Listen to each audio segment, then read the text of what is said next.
Thank you, Claire. I hope that you can see my screen. Yeah.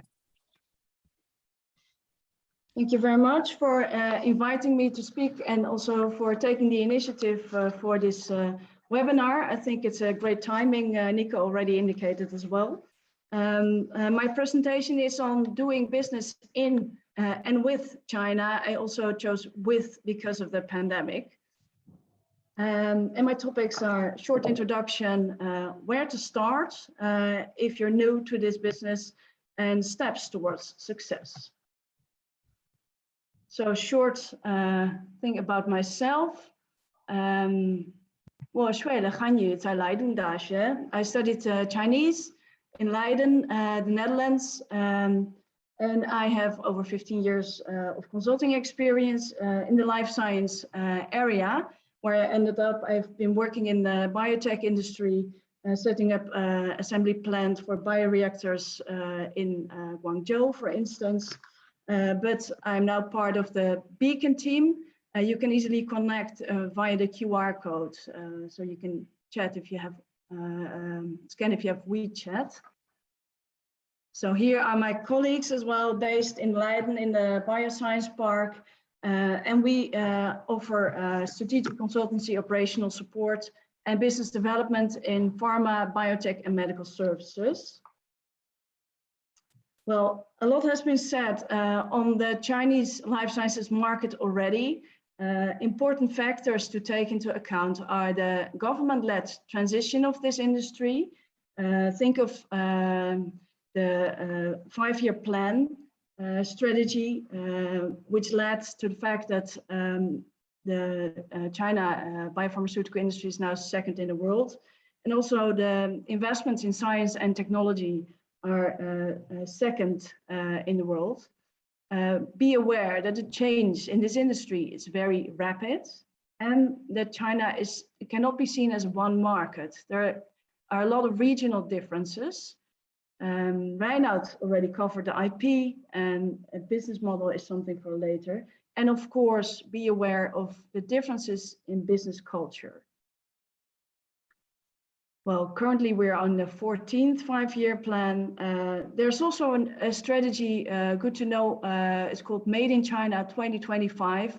Like in Europe, due to the pandemic, we are considering to become less dependent of other countries when it comes to crucial industry. China is doing the same, localization. So it was mentioned before you start, make sure that you really have a product with added value to the Chinese market. Do your investigation on that. And a last government policy that I would like to mention is the Healthy China 2030 policy, which is about health access equality. There are a lot of differences in accessibility between the rural and the urban area, and in the quality of health services. And this policy addresses it. It also makes sure that your product really has the added value for the Chinese market. Here is an overview of the bio business clusters in China.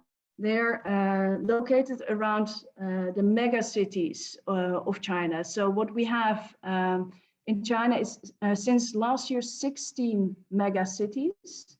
And these mega cities have over 10 million inhabitants. At the East Coast, of course, everybody sees Shanghai, which is very important for the bio business industry. But further to the north, around Beijing, or the name of the megacity is Jingjinji, which is very important because the regulators are located there. And in the center, you see Chongqing, the #1 city with over 33 million inhabitants. And in the south, a new bio-business cluster in Shenzhen and Guangzhou. There's a lot happening at the moment. For instance, the greatest or the biggest genome center, BGI, is located in Shenzhen. But how to become 成功, successful in China? Well, the Chinese like to say, take it one step at a time, 一步一步. So the first step that you need to do is investigate before you invest. Make sure you know the rules and regulations, the government policies, and target the region that is the best match for your product or service. Address the local competition, not only the Chinese local competition, but also international competition in the local markets, and choose the right sales channel and business model. In that way, you can have a strong business proposition. Then step 2, legal and fiscal checks. Reinout addressed that. Protect your IP before you go. It's really important. Still a lot of problems occur as a result of too enthusiastic first meetings with potential partners. Make sure to address this. There are a lot of regional incentives. At the moment, these bio-business clusters all have their infrastructure with science parks. They have their targets to achieve, to develop the industry, and they really would like to welcome you in their science parks. So they have tax incentives, they have free rent, they have all kind of assistance. So check it before you go. Yeah, plot your regulatory pathway was addressed as well, so I will not step into that. Only thing is check the potential fast track route at Hainan Island in the south of China, where you can already enter the market. Now it's only for medical devices, which are specified in a list. You can already sell your product there and do a real world data trial at a local hospital. So it's a very fast way of accessing the market.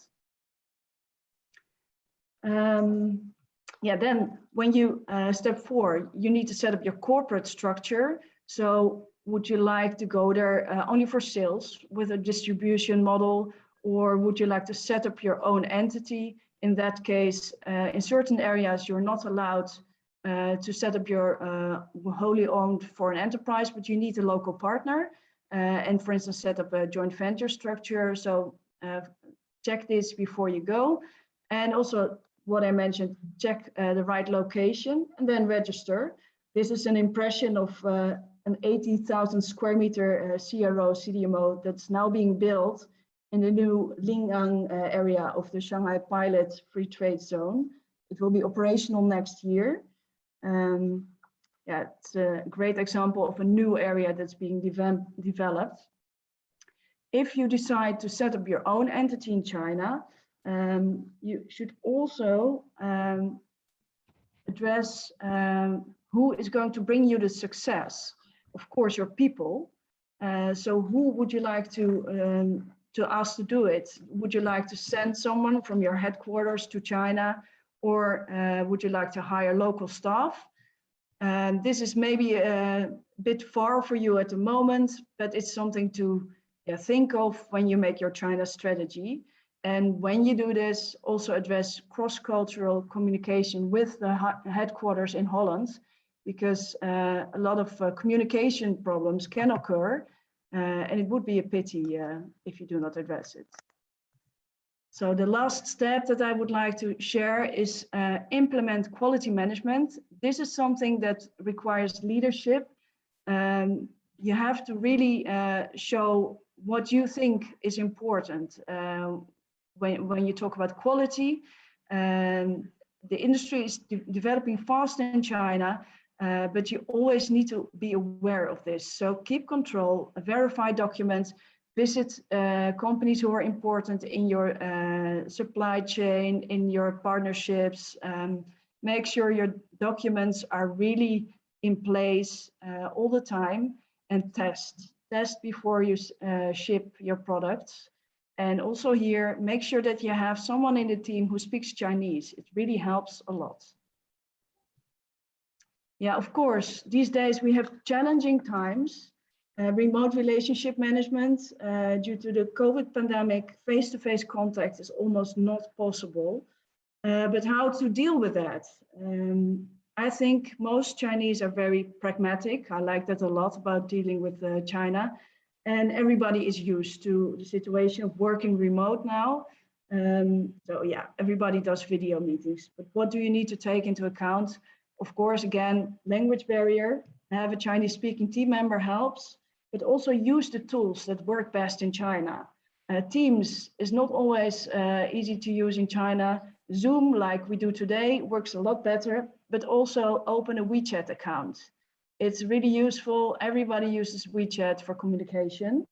And go the extra mile to maintain your relationships and build new ones. It is possible, even remote, and it will pay off if you endure this challenging time together. So my top 3 tips for starting your business in China. One is prepare, like Confucius or Kongzi did very diligently always. 2 is be flexible, like Lao Tzu, who said wu wei, or go with the flow. And then the third one is a famous general, Sun Tzu, who studied the field before he went into it. And he said, yeah, actually, you should not even start a battle. The best way to win it is without a fight. And I do not want to position China as an enemy here, but what I want to say is study fields and know what you're going to do there. And of course, you don't need to do it alone. Use all the help that you saw today. Feel free to reach out. Thank you for your time. Thank you.